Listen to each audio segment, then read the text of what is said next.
The following podcast is part of the Underdog Sports Podcast Network. For advertising information or to find more great podcasts, visit us at www.theunderdogsports.com and follow us on Twitter at RealTheUnderdog.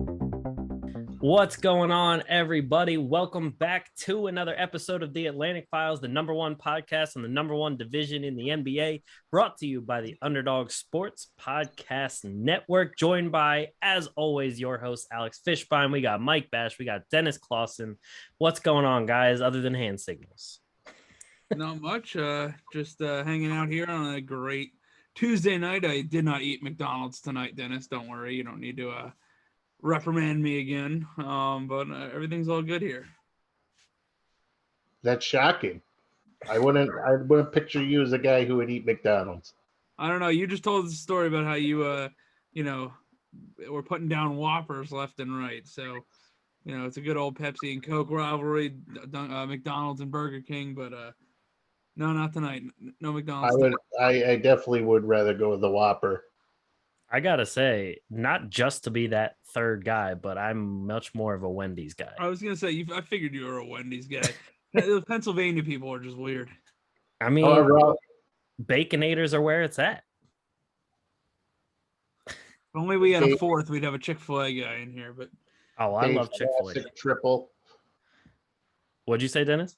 It's a Dave's Classic Triple. It's an icon. I just missed the Frosties. I missed the Wendy's salad. Remember the bar Wendy's had? You could like make tacos and stuff. No, I completely Dennis, we're not that old. That. Dennis, we're not that old. That brought back memories of when I was like 6. That was high school for Dennis. But anyway, before we get into the jokes about everybody. Tacos, they had tacos. All right, Dennis, shut up about tacos. All right, so this week we're going to get into a little bit more news that came out a little bit after we recorded our episode from last week. And then, of course, we continue the year in review series with the Philadelphia 76ers. So the news that has come up, we have a lot of extensions, a lot of signings that are happening. One of the more interesting, I guess you could say, pieces of news was the trade that took Eric Bledsoe back to the Clippers. So it was a trade between the Clippers and Memphis. Clippers received Eric Bledsoe and an $8.3 million tax exception. Memphis got Beverly, Rondo, and Daniel Oturu. And then Memphis turned right around and flipped Patrick Beverly for Jarrett Culver and Juancho Hernan Gomez to Minnesota. Does this make you guys think or say anything about any three of these teams? So basically, Memphis. Memphis is the one who originally had Bledsoe, right? Yes, Memphis had Bledsoe from the trade that sent Valanciunas to New Orleans. Okay, so basically, Memphis turned Valanciunas into a first-round pick or a move-up, right? Is this part of a move-up? Wasn't this part of a move-up? They traded Valanciunas and 17 for 10 and for 10 Steven Adams and Eric Bledsoe. So they turned Valanciunas into 10, which was who? I don't know who's the 10th pick. Who did they draft this year? I'll figure that out. Give me a second. So now basically what that does as well is it opens up some money for the Grizzlies because that's going to cut about $4 million off their Thanks. Take them down the tax bracket and open up some cash. Jared Butler. They got Jared Butler, number 10. Thanks, Bobby Marks, with the salary cap numbers here. Wait, no, they got Zaire Williams. I'm sorry, I was looking at round 2. Zaire Williams. Yeah. So they got Zaire Williams, Steven Adams, and Jarrett Culver, basically. And Hernan Gomez. And Juancho, basically, for Jonas. If Culver can, live up to the hype as the 6th overall pick, I mean, I think it's a good deal, but he hasn't really shown anything in 2 years. They got the worst Hernan Gomez brother, like Dennis said, yeah, they freed up some money. It really, I guess it'll really end up being what Zaire Williams turns out to be, and what if they can find a way to get Jared Culver to work. I mean, they're a young team, so it helps build their young nucleus with Ja and Jaren Jackson and Brandon Clark. But it's weird. It's a weird like pivot for them, I guess. But who is it? Pat Beverly. I saw a meme on Twitter. Pat Beverly was getting passed around like a blunt, and I was dying laughing at that. I saw another meme that said like 20,000 syllables yelled, 500 curse words said, and 5 fights caused, all while he was on the Clippers with like no other stats. I mean, part of me thinks he's an idiot, and then part of me likes him because I like how he's just gets in there, he pushes people, he fights. So I don't know if I hate him or if I like him. Some of the things he does, it makes me hate him. He's like, I'm sorry. No, go ahead. It's okay. He's a guy you hate to play against, but love to have on your team. Yeah, I don't even know if anybody really loves to have him on the team.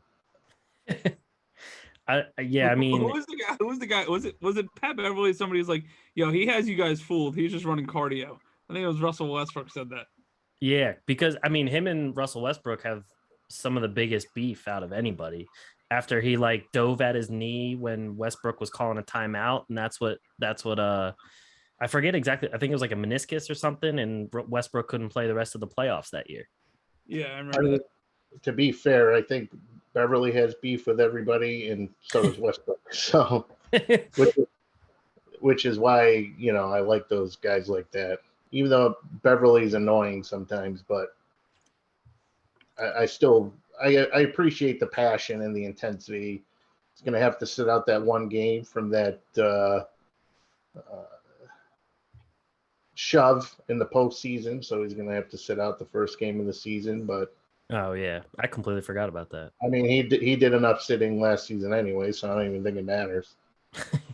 I mean, it definitely, at the very least, Minnesota gave up nothing for somebody that can at least give them some sort of like bite or some spark or anything, because Minnesota's defense, we've talked about this before, has been absolute tissue paper.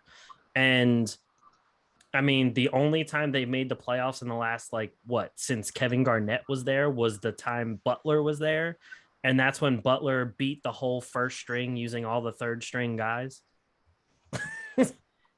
So they need someone there to actually have some sort of fire and attitude, and that can actually play some sort of defense. So they will win 5 more games this year? I mean, yeah, that doesn't move the needle win-wise, but I mean, it's at least a low-risk trade for them because they really didn't give up anything of note. I don't see Culver all of a sudden delivering on every promise that you would expect of a number 6 pick. Yeah. And Hernan Gomez, I mean, he'll probably, I wouldn't be surprised if he was waived and not even picked up like a month into the season. So when you're playing NBA 2K and there's a free agent pool and I just need a guy to fill out my roster. He's a 68 rating. Yeah. That's Juancho Hernan Gomez. That's what he's going to be soon. The Timberwolves are just an absolute joke. The whole organization is a joke. It's cold as hell there. Hey, I've been there. It's not that bad of a spot. Okay. Well, nobody wants to go to Minnesota. Karl Anthony Towns wants to get the hell out of there. D'Angelo Russell doesn't want anything to do with that stupid place. So, yeah, it's just Culver was probably like, thank God I'm out of here. At least I'm going to Memphis. It's kind of warm there. They got good barbecue, bands, True. So, yeah, I mean, that's if anything's going to motivate a guy from when you're coming from a cold-ass city to the country music capital of the world, that might be the place. No, I mean, I agree at least with that. And now I want some ribs. And how do you get onto barbecue talking about Patrick Beverly? I mean, you hear Memphis and you just have to go to barbecue. Dennis, have you ever even been to Memphis? I have. Yes, I have. Okay. Just making sure. I've only been to Nashville, but the barbecue was was the good. border to get there. What did you say? Did you have to cross the border to get there? Almost. No, but Memphis, Memphis is Nashville, Memphis, all good city. All good city. Did I just say Memphis is the country music capital? Yeah, whatever, same thing. But somewhere in Tennessee. yeah, it's all the same crap. You know what I mean? They get trailer parks and tornadoes and Jerry the King Lawler and all this stuff. Not in Memphis. Dennis, that's in Kansas. Same thing. All right, so before we have all of Memphis on our ass for calling them trailer parks, so some of the other news, like I said, a lot of extensions. Marcus Smart got an extension for 4 years, $77 million. I mean, I don't think that's a bad signing by Boston. Marcus Smart has been a very good all-around like Swiss Army knife for them, unless he has those games where he decides he's just going to jack up 23s, whether he makes or misses them. And right now, what I've been seeing a lot is that he's projected to be their starting point guard right now. I mean, of course he is. Yeah, but is Marcus, if you have Marcus Smart as your starting point guard, do you think right now as Boston is currently set up, I see them as maybe like another 7 or 6 seed as they were this year? Well, it's really all going to come down to 2 guys. And, well, really one guy. It's going to come down to Tatum and how well he plays. Everybody else will just fall in place. It's just funny to me how, Marcus Smart goes from a potential trade option for the Celtics, and now they're giving him a max contract of $77 million, which I'm completely okay with. The guy's been doing a lot of good stuff, a little injury prone every once in a while, but overall he's like 1.7 steals a game. His shooting percentages are kind of crappy, but Dennis thought not being able to shoot is not a big deal, according to you. Well, it's not, but I'm just saying if he could improve it, listen, if anybody can improve their shooting percentages, that's fantastic. Because if you could shoot, that's fine. But it's not the end all be all. They're not signing the guy because he's a great scorer. They're signing him for his intensity on the defensive end, his defensive rating, his ability to pick up steals, his just toughness and all that stuff. That's what Marcus Smart brings to the table. He's not an offensive option, but he's somebody that when you see him on the court, you're going to be like, tonight's going to be not an easy night because I'm dealing with Marcus Smart. Is that what happens when you see him on the court? Yes. You start tensing up? Yes. Okay. Just making sure. I just wanted to make sure we're on the same page here. No, I think he's a little overpaid. I don't think he deserves all that money. It's almost $20 million a year, but he's been with the Celtics for 7 years now. He's part of that nucleus. He was one of those guys where he's worth more to his current team than he is to his future team or next team. If they were to trade him, I don't think they're getting a whole. Yeah, obviously they're going to get pieces and picks and whatever, but I don't think they're getting some big ransom for him. So it's kind of like, do we sign him, keep him with this nucleus, let him excel in his role? Like Dennis said, a good defensive stopper. He's not a super inefficient scorer. He's not like the greatest scorer in the league, but he doesn't kill you. So I think it was.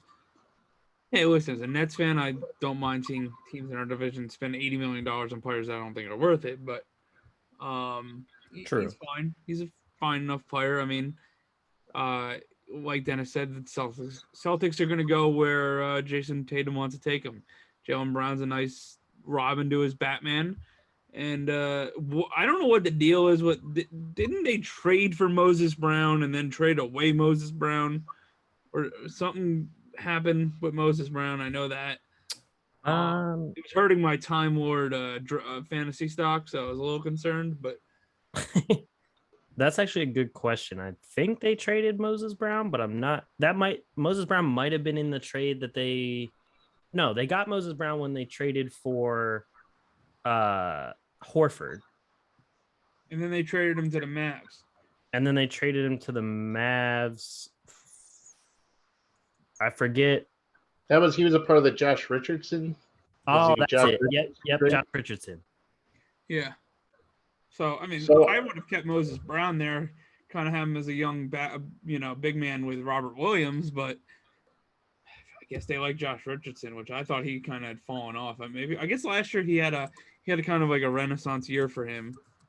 If I don't watch Mavs basketball too closely. Well, they also brought back Cantor, I thought. Did they? Yeah, they have. That was interesting to me, but I mean, I think that's a good move because, unfortunately, towards the end of the season last year, Robert Williams turned into Robert Street Clothes Williams. Oh, will you stop hating on the Time Lord? No, hey, he's a great player, super good shot blocker, big man, rebound, all that stuff. I just worry about his health a little bit. That's all. Oh yeah. Because the guy had an untimely injury. And but while we're on Boston, they also signed Dennis Schroder, who turned down, wasn't it like 70 or 80 some million from the Lakers because he thought he could get more, and then ended up signing 1 year, $5.9 million with Boston. Wando. But sucks for him because he could add a lot more money, but it's going to be interesting to see how Schroder goes back. I think his best years in the league were when he was a sixth man. Agreed. And just here's the thing I don't get, though. Dennis Schroder, right, averaged 15 points a game. He averaged 6 assists a game. He shot 33% from three. He shot 85% from the line. 1.1 steals, 4 rebounds a game. And he had pretty similar rating numbers, offensive and defensive rating numbers, to Marcus Smart. And Marcus Smart gets 16 times as much, 4 times as much dollars per year, but 80 million versus 6 million. I mean, you say so. I can't do the math that fast. Yeah, I mean, offensively, I would say they are stat-wise similar, not like play style or anything, but when it comes to defense, like when Schroeder's on a team that already is a pretty good defensive team, he contributes to the team defense. But defensively, I'd much rather have Smart than I would have Schroeder, especially because Smart first off, he's much stronger, and I've watched him successfully guard post players. And Schroeder definitely does not have that capability at all. But to me, the moment the reports and everything that came out and said that he was looking for like $90 to $100 million because he thinks that's what he's worth, I immediately was like, yeah, you got to be smoking something, because there's no way that somebody is going to pay him that much money. And then the moment the Lakers offered him, like 70 or 80 or whatever it was, I was like, that's a damn good contract for him, and you might as well take that. I don't think he's going to boost his worth in this 1 year with Boston more than he would have gotten in that contract. I mean, so now he's turning down basically guaranteed money, even though it's not guaranteed in an NBA sense, but he's turning down a actual contract that was presented to him as an option. He had nothing else going on, and he decides to turn down $80 million over a 4-year span. It's crazy, absolutely crazy. And he had the chance to stay with LeBron James and Anthony Davis and possibly win a championship. That's crazy to me. Especially after the Lakers also got Westbrook and brought back Dwight Howard, and they got Carmelo, and they got all these other people that the Lakers are looking pretty good for a championship run. And then you go to Boston, who's, like I said, I think they're around like a 7 or 6 seed in the East. So it's pretty A lot better than the Bulls, I can tell you that. I see. I just right now I can't confidently say that the Bulls are that much better than Boston because Tatum and Brown I think are better than a lot of what Chicago has. I think the Bulls' depth is 10 times better, though. I think overall, I think the Bull. I mean, you have a DeRozan, you have a Levine. I think Levine's better than Brown is. I'll give you that. Lonzo Ball is better than Marcus Smart. Vucevic is definitely better than Robert Williams. Tatum's better than anybody that they started the 4 that week. And, so DeRozan's a good player. I think who are the Celtics going to start? Josh Richardson at the 2? It sounds like it's going to be Smart, Josh Richardson, Brown, Tatum, and then Horford or Robert Williams. Okay. So, I mean, I take the Bulls over the Celtics there. I think the Bulls might have a little more depth, though. I'm sorry. That's Celtics what I said. might have a little more depth. No, hell no. So, and then the Bulls just have one of the best centers in the entire league. I mean, I'll say that every day. For sure. No, I agree with that, Dennis. I love Vucevic. I hated playing against Vucevic as a Nets fan. Yeah. Us. Oh, I hated the fact that Vucevic was the guy that the Sixers drafted and then traded away. But well, he would certainly, play more than the guy they got now. Or when, let me guess. Joel Streetclothes Embiid. I didn't say that. You said that. Sign a 4-year deal, $196 million. Yeah, so he just signed. That was another piece of news. He signed the Supermax, 4-year, 196, and there's like kickers or something in there that can make it go over 200 million. So he's really. So Dennis is gonna start calling him Joel Balenciaga Embiid. I mean, he's going to be able to afford anything and everything. But I mean, at that point, though, that's a deal if you are the Sixers that you kind of have to make. Yeah. So let me just go through this with you. Oh God. 2014 foot injury. 2015 foot injury. 2017 meniscus surgery. 2018 orbital fracture. 2019 sore knee. 2020 torn hand ligament. 2020 shoulder injury. 2021 knee bruise. Torn meniscus. This is what we're paid for, though. Did anyone notice Dennis licking his lips as he was announcing those injuries? Oh my God! It was like he was like salivating over one of his Whoppers. That felt so good. But I understand. I acknowledge that you have to pay him because he is a good player. Yeah, but he's just hurt all the time. Let me ask you a question, Dennis. I'd rather have take Vucevic. What has there been more of? Joel Embiid long-term injuries, so stints where he's missed more than 5-10 games at a time, or Ben Simmons made 3-pointers in his career? Well, I mean, you trying to piss me off. I know what you're doing here. I mean, it's definitely the Joel Embiid injuries. I mean, look at this. 2016, 31 games, 63 games, 64 games, 51 games, 51 games. Guy cannot stay healthy. Oh, I'm not arguing the fact that he can or cannot stay healthy. It's just something that in this regard, when he is healthy, he is the franchise player. Agreed, but We're not talking about practice. don't you kind of think that you have to be available in order to make an impact? I mean, if he was hurt during a regular season, that's completely fine. Like, whatever, right? But this guy's going into the playoffs and getting hurt. yeah, but the fact is he's been healthy for the last few postseasons. 3 weeks.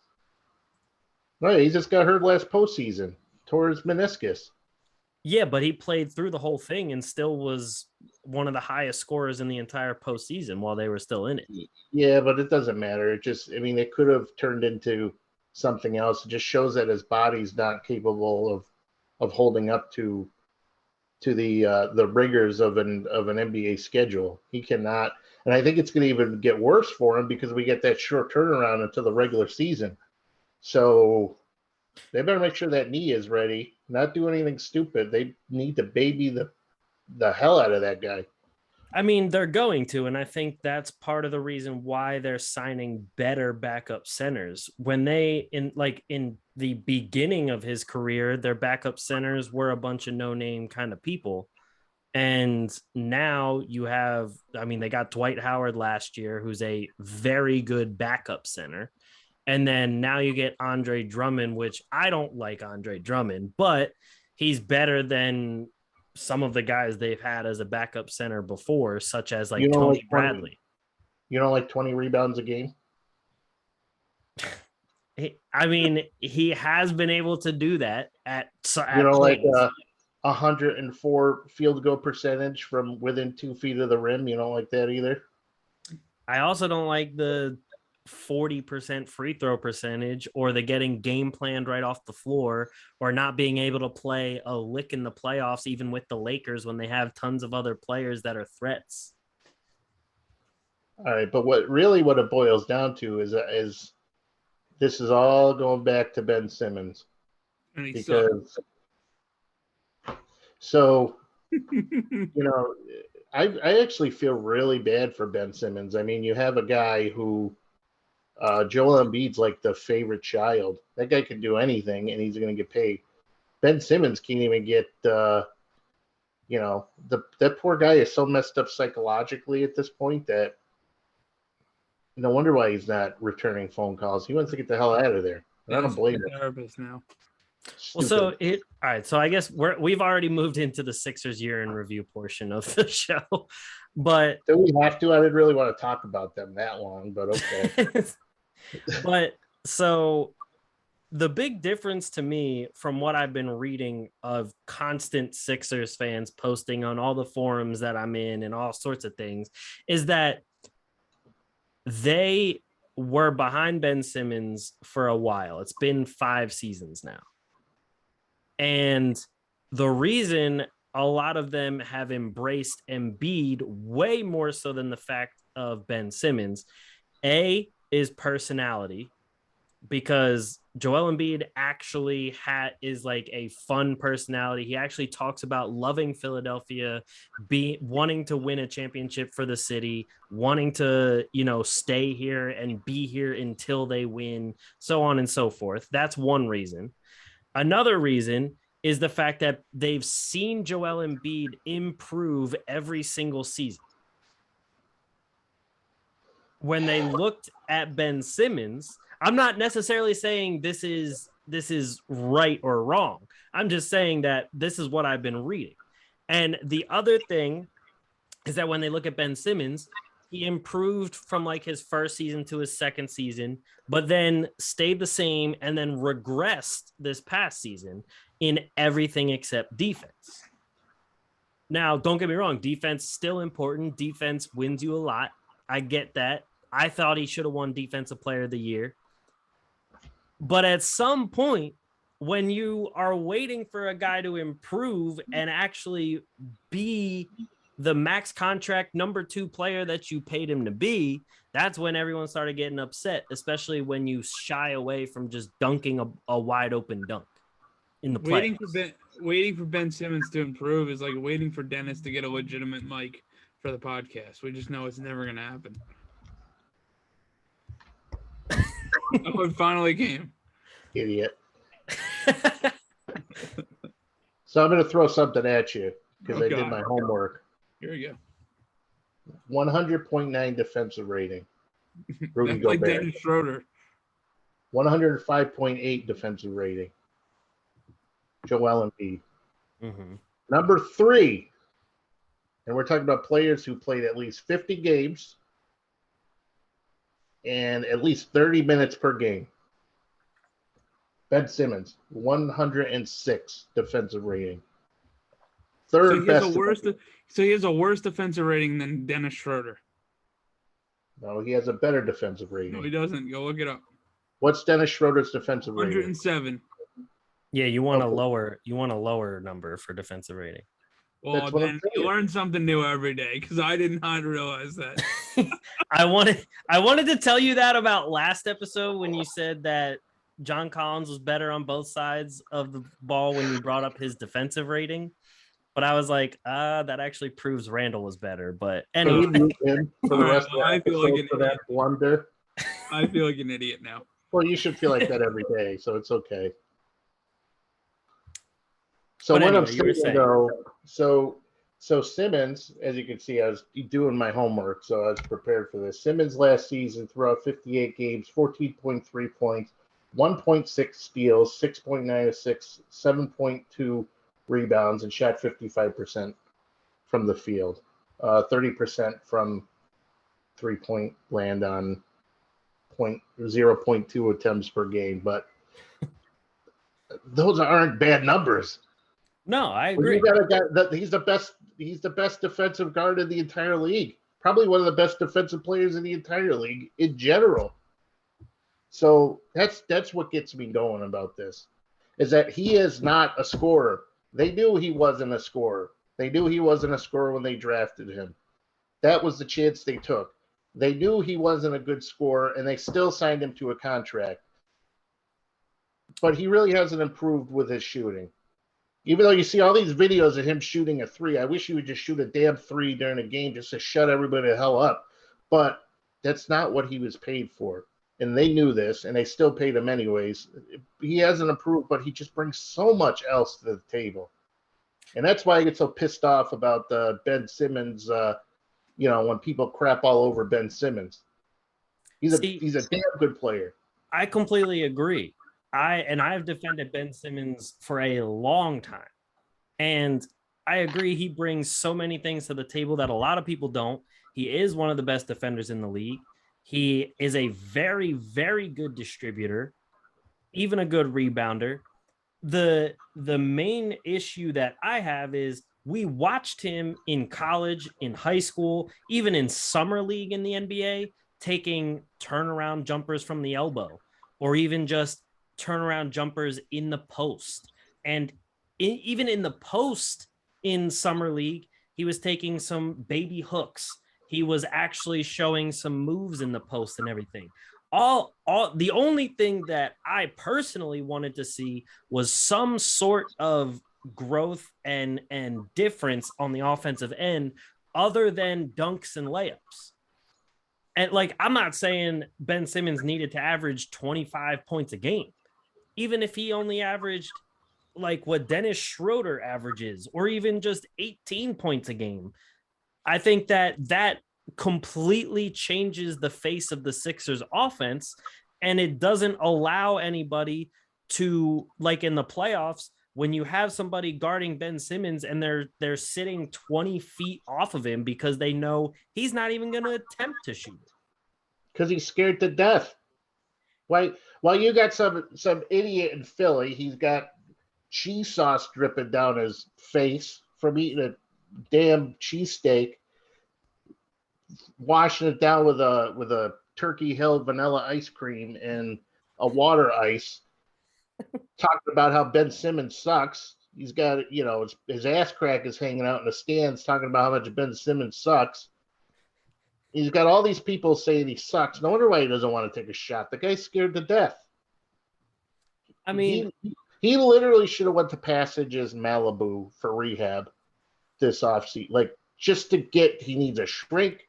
He needs some yoga, some massages, anything that guy could do to relax. He needs it. No, I completely agree. And then another thing, because now I'm on a rant, is we knew Ben Simmons, like I said. It's not Ben Simmons' fault they lost in the postseason. I mean, think of all the crap they dealt with. Seth Curry got hurt. Joel Embiid got hurt. Even though he played well, he still wasn't. You could argue he was a little different. I don't know if it was just me thinking that, but he still put up good numbers. He's not free of blame. I agree. So, but I just think it's not fair that all of a sudden now all this crap goes. You never hear Doc Rivers like taking any of the blame for being a crappy coach. All he does is just blame me. So now we're just going to hang Ben Simmons out to dry. No wonder why the guy doesn't want to call anybody back. Get the hell out of here with that. The guy can play a bunch of different positions. He can steal, rebounds, assist. Because he can't shoot. Score. Go ahead, Mike. Are you like the president of the Ben Simmons fan club or something? I am. You can't. Okay, now it's about time we can. I am the president of the Ben Simmons fan club. Idiot. Like, or are you like personal friends of one of the Jenners? Because does anybody see what's going on here? Am I wrong? Somebody just tell me if I'm wrong.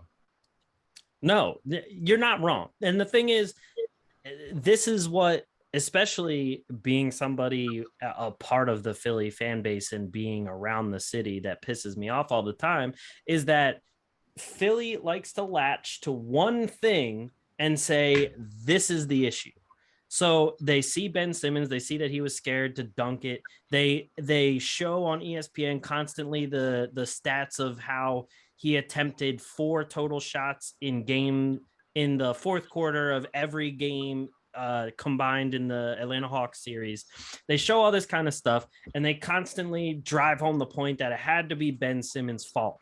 But they don't bring up the fact that Doc Rivers had Danny Green covering Trae Young all of game 1 when Trae Young went off for like 40-some points. And when you look at the matchup stats, 30 of those points were scored on Danny Green.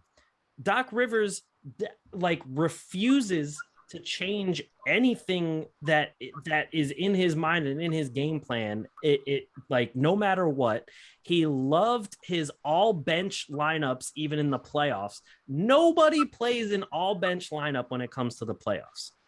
Nobody does that because the all bench lineups suck. So does Ben Simmons. But he doesn't suck as much as a lineup that's literally all guys that nobody even expected to be any kind of good. And I would take Seth Curry over Ben Simmons. But Seth Curry was a starter. He's not a bench player. In the playoffs, Dennis. In the middle of game 56 against the Oklahoma City Thunder, I take Ben Simmons. In a game where the defense is trying and is actually game planning to stop someone, I will take anyone over Ben Simmons. Ben Simmons is the worst offensive player I've ever seen for a player that plays 35 plus minutes a game. Okay, but my argument is that they knew that. And what the hell's Tobias Harris doing? It's not like he was awesome. I mean, he had a great season, but in the series against the Hawks, he did come up short a lot, especially come fourth quarter. So why isn't anybody talking about Tobias Harris? Why isn't anybody talking about any of that other? Why aren't people talking about how much Doc Rivers sucks as a coach? You notice that he's not in Los Angeles anymore? He sucks so bad they replaced him with Ty Lue. That's how bad he slept on. I mean, I do like Ty Lue as a coach, especially as a player's coach. But I agree with you because I think Doc Rivers needs to be called out on that kind of stuff because a lot of the stuff he did in the playoffs was very crappy. A lot of his decisions were very crappy. And then on top of that, Tobias Harris is getting paid a ridiculous amount of money to just be a borderline all-star. And on top of that, Embiid had some pretty bad moments, especially against the Hawks. There was one game he missed a game-winning layup. There was in game 7, he had like 8 turnovers by himself.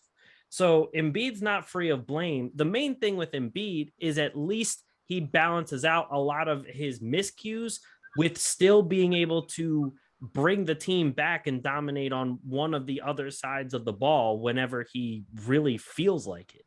The big thing with Tobias is he's not a great defender. And even on offense, he has his specific go-to areas. Tobias is a very good third option type of player. But the Sixers need him to be a second option on offense because Ben Simmons can't score. So that's why the whole way that the roster is built isn't going to really work. And that's why a lot of Sixers fans are saying Simmons needs to start scoring because there needs to be a real second option. But Simmons isn't that guy. So now it creates this whole thing where everyone's just pissed and they're looking at Ben Simmons. But I agree with you in the fact that there's a lot more that went wrong other than just Ben Simmons. And Ben Simmons is worth a lot of money for all of the other things he does on the court. And even if, to me, at the end of the game, there was a couple times at the end of the games in an inbound play, Doc has Ben Simmons running around the court as if he's going to shoot the ball. Why wouldn't you have Ben Simmons, your best passer on the team, inbound the ball? He's tall. Exactly. Just that decision in and of itself to me was dumb. Because he's an idiot. Yeah. To me, when this postseason played out and how Doc Rivers coached it, I think it showed to me that Brett Brown was not the issue when he was there. Absolutely. I mean, it all boils down to the fact, though, that I think where I get so annoyed is I can accept the shooting criticism of Ben Simmons. Absolutely. I hear everybody on that, but I feel like he's being put out he's the scapegoat for why that team was so. I mean, I'm looking at Tobias Harris shot 25% from 3 in the series against the Hawks. I mean, you can't do that. Yep. It's crazy. So, I mean, we're between poor shooting, poor offensive efforts by some of the guys, injuries, bad coaching, and we're blaming Ben Simmons. That's what bothers me about the whole thing. Yeah, I mean, the Sixers had Seth Curry, of all people, putting up like 30 points in the last like 3 games each just to barely win a game. So it's definitely not only Ben Simmons. There was a lot of issues with that whole team. And also Danny Green getting hurt in that Atlanta Hawks game series doesn't help because that also shrinks your whole floor spacing to begin with. And that was the reason why you brought Danny Green in there in the first place. So there's a lot more issues. There's a lot more going on than just Ben Simmons. And it is a not only national media thing, but a very Philly thing that everyone just keeps pointing towards one player, and that being Ben Simmons as the issue. But overall, to be honest with you, for the season that the Sixers had, they were the 1 seed overall. They looked very good a lot of different times throughout the season. I still would give them a B+ grade for their entire season. But the thing that still pisses me off is that they have a lot more to do to be a championship contender than people think they do. People just keep thinking, oh, we'll trade Ben, Maxey, Shake, and some picks and get Damian Lillard. I'm like, okay, but Damian Lillard, Tobias Harris, and Joel Embiid, to me, does not sound like a championship winning team. It just doesn't. To be fair, I would rather have Damian Lillard than Ben Simmons, but I mean, yeah, I agree with that too. But at the same time, like, you're trading away another young point guard that looks promising. You're trading Ben Simmons, Shake Milton, and a bunch of picks. So now you get Damian Lillard, sure. So now essentially your lineup is looking like Dame, Seth, Danny Green, Tobias Harris, Joel Embiid. And then the bench is literally just Korkmaz, Isaiah Joe, Like Gary Clark. Gary Clark. They got rid of George Hill, so George Hill's not even there. Yeah, I don't blame him either. So I'm gonna Yeah. go back to Milwaukee. And Andre Drummond that's on the bench. Like what that team, when I compare that team to Brooklyn, the Lakers, even the Clippers, Denver, Phoenix.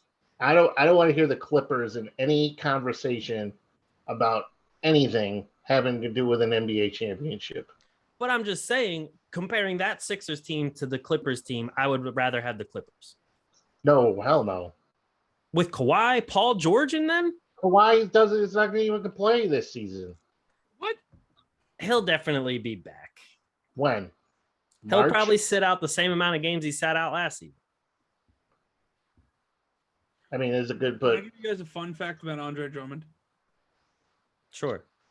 He has 3 times the amount of 3-pointers made than Ben Simmons in his career. So what, does he have 3? It's 15. I mean, though, shout out to Andre Drummond for that sweet dive in the pool to save his son. Did you guys see that? I Yeah, did. his son like barely got wet and he was jumping in the pool. And those 2 girls were just going nuts. Yeah, they were just kind of standing there like, oh no, and he jumps in for out of nowhere, out of frame. I mean, that's if only we could get him to go after a ball like that. I mean, geez. Well, you have to get on the court first. True. But yeah, I mean, overall, it's just like I said, last season, I would still give a B+ because they were the 1 seed overall. They did win a good amount of games. They still looked good and they still had a tremendous amount of potential, but the only thing that was stopping them was themselves. I don't think that Atlanta was anything special to have been so much better than them. I think it was more so the Sixers making mistakes than it was Atlanta earning the 7-game season. Yeah, I definitely think the Sixers beat themselves in that one. Well, and the fact that John Collins put Joel Embiid in a headlock and just shitting on Alex's hate for him. But no, let's not give the Sixers, let's not give the Hawks credit here. You know, He does have a better defensive rating than Julius Randle does. Shut up! I didn't realize. So, I mean, isn't there another depressing team that we could talk about? Like who? I mean, The Toronto Raptors. I mean, I get depressed when I'm talking about this guy. Like when I was talking about the Knicks, I was like, okay, well, Jimmy Dolan sucks, but other than that, the team is good.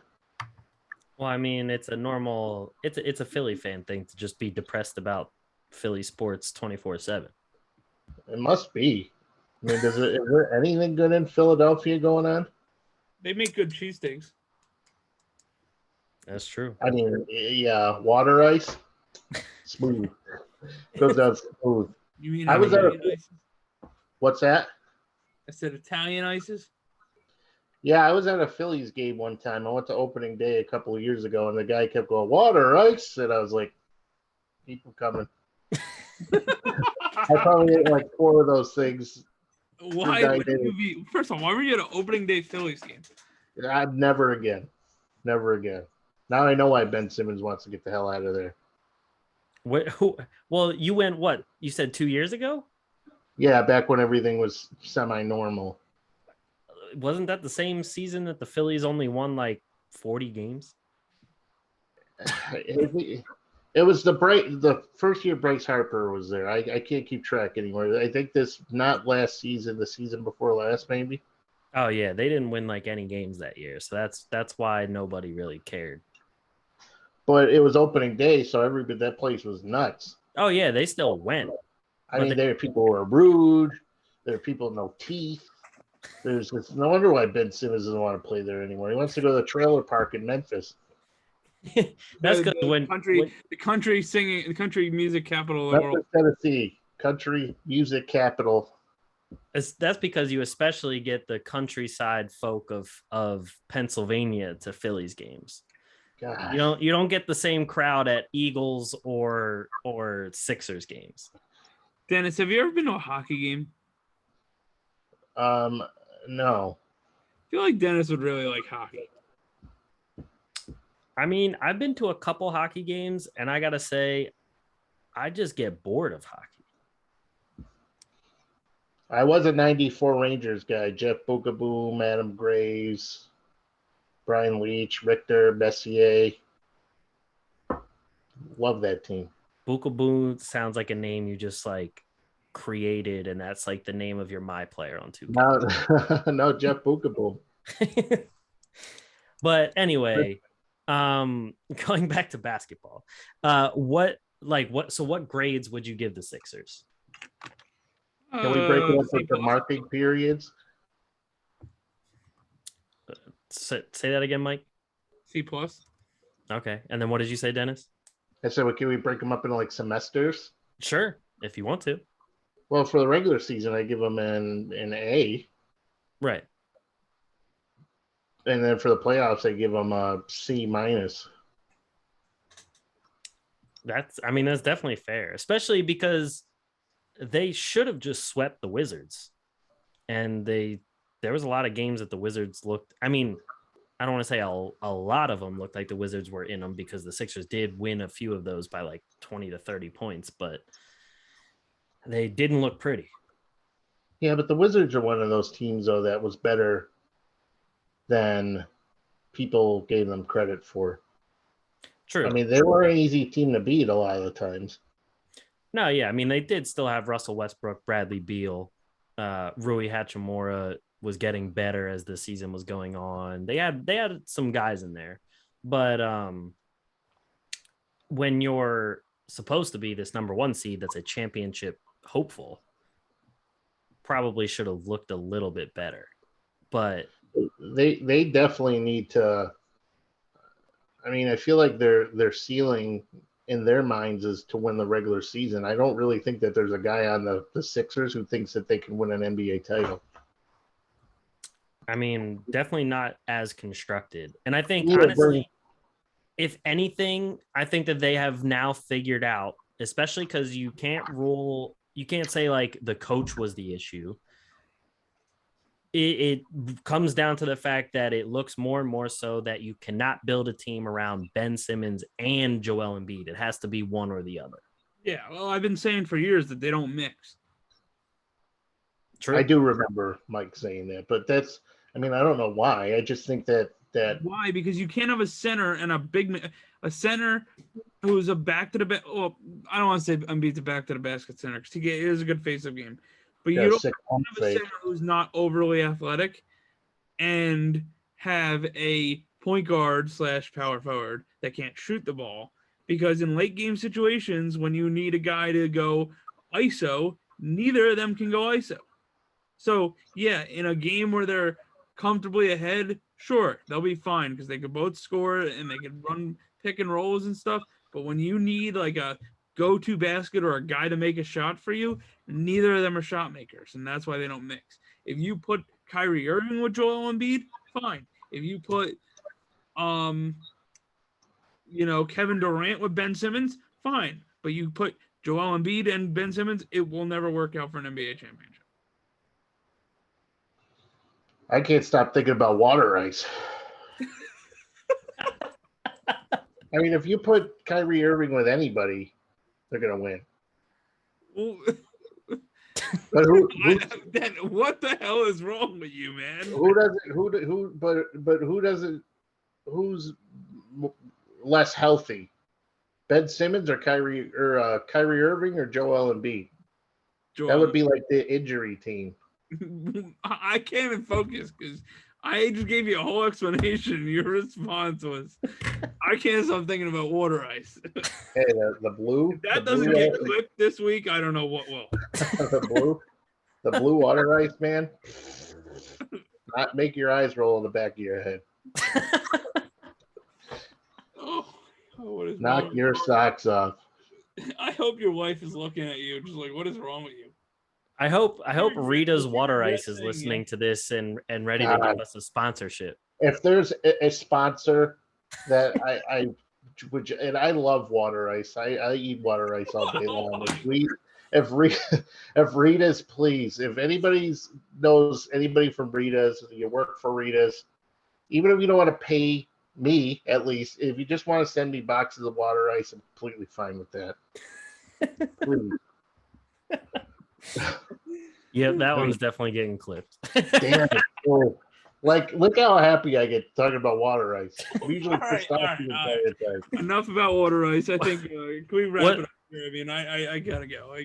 Which emotion is more extreme, when he gets mad when people start talking about Ben Simmons, or when he gets happy about water ice? I can't get the smile off my face now thinking about it. All right. Anyway, no. So just real quick for the Sixers moving forward, like we said, they're looking to trade Ben Simmons still. No one has bit on any kind of deal, as Daryl Morey tries to, get a lot in return for Ben Simmons, which, to be fair, if he didn't have the bad media surrounding him right now, he probably could have gotten this kind of haul for Ben Simmons at any other point in time. But with everything swirling around him right now, he's not going to get everything that he wants. And so far, they've signed the likes of Andre Drummond. They re-signed Furkan Korkmaz. They signed George Niang. And they have drafted Jaden Springer, Philip Petrusev, and Charles Bassey. And other than that, difference makers. What'd you say? Those guys are difference makers. Maybe Springer could be. Nobody knows, but how about this? How about we take Goran Dragic, Pascal Siakam, in a deal for Ben Simmons?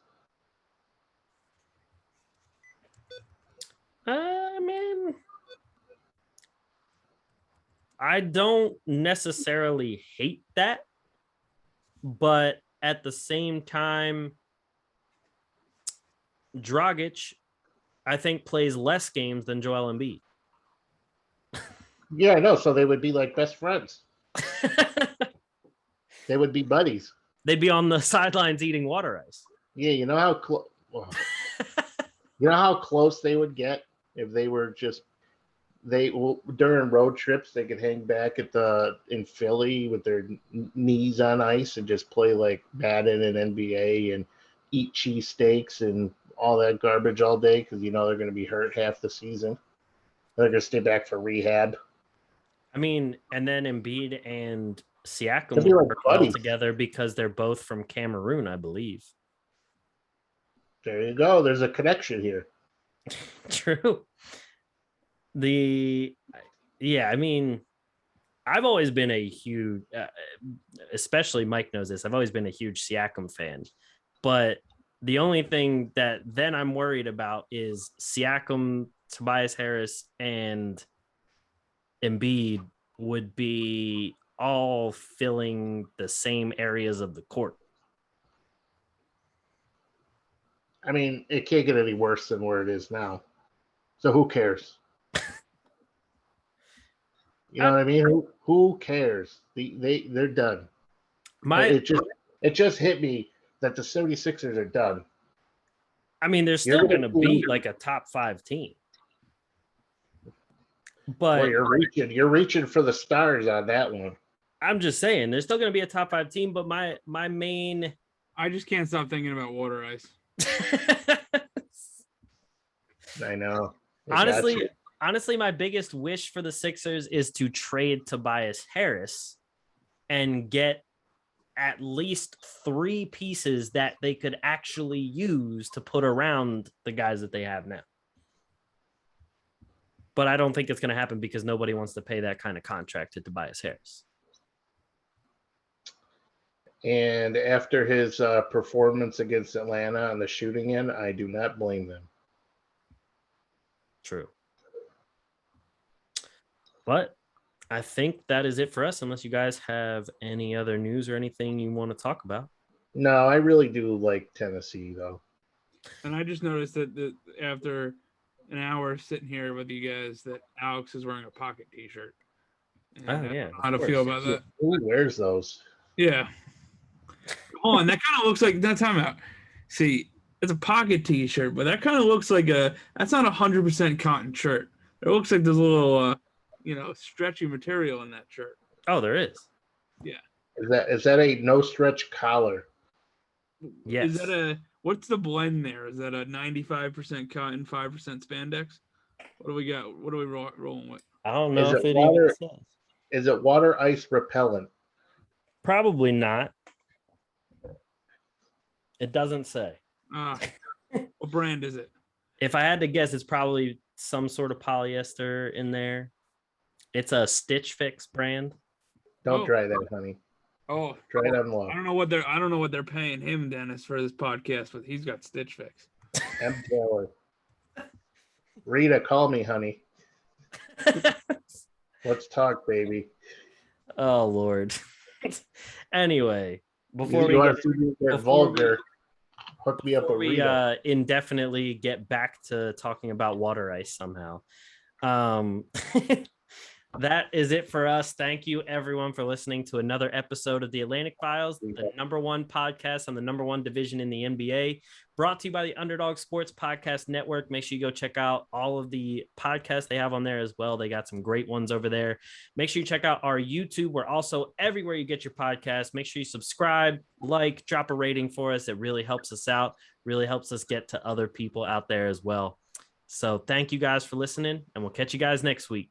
Peace.